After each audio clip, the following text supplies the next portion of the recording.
Hey, how's it going, fellow nerds? Welcome back to another episode of Can You Game On It? We've got a special one for you today because we're going to be taking a look at not a new gaming smartphone, not a gaming laptop, not a mouse or keyboard, but the Apple TV 4K. Yes, we're completely serious.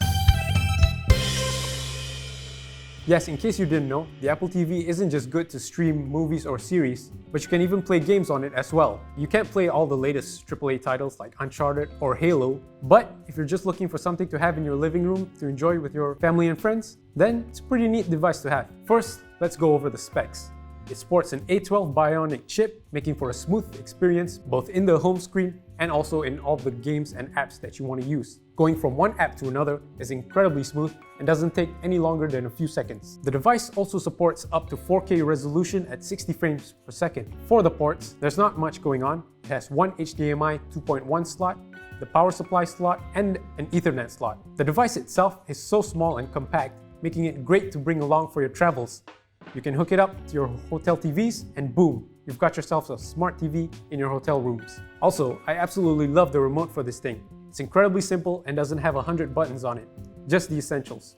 Now let's talk about gaming on the Apple TV. Many of the games you'd find on the App Store on the iPhone and iPads, you'll probably find it here, but not all of it because it hasn't been optimized for the device yet, which is why I think having an Apple Arcade subscription would go well with this thing. There's a lot of different games to choose from co-op games to even single-player games. Games like Lego Brawls and Song Pop Party are extremely fun couch co-op games. There's some pretty good single-player games on here as well. One of the games I'd recommend checking out is Gibbon. It's a simple monkey swinging game, but the visuals are pretty great and it plays incredibly well on the Apple TV. Fantasian is another title I'd recommend, a sci-fi action turn-based game for all you Final Fantasy heads out there. Even racing games run pretty well on this thing.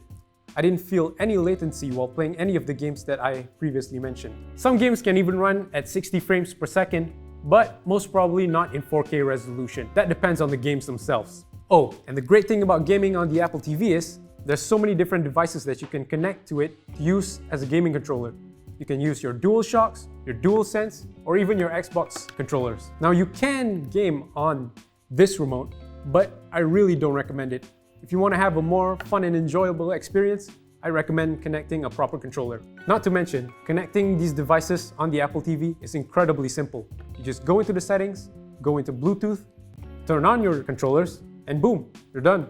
So, I think we've answered the question of can you game on it, but who is it for specifically? Well, like I mentioned earlier, it might not satisfy the hardcore gamers looking for a device to play all the latest AAA titles. But if you're just looking for something to hook up in your living room TVs and play with your family members or when you have guests come over, then it's a pretty good buy, especially if you're already in the Apple ecosystem. Alright, that's all for today. Be sure to follow us on Twitter, Facebook, Instagram, TikTok, and of course, YouTube. And be sure to check out our website at sea.ign.com. Thanks for watching.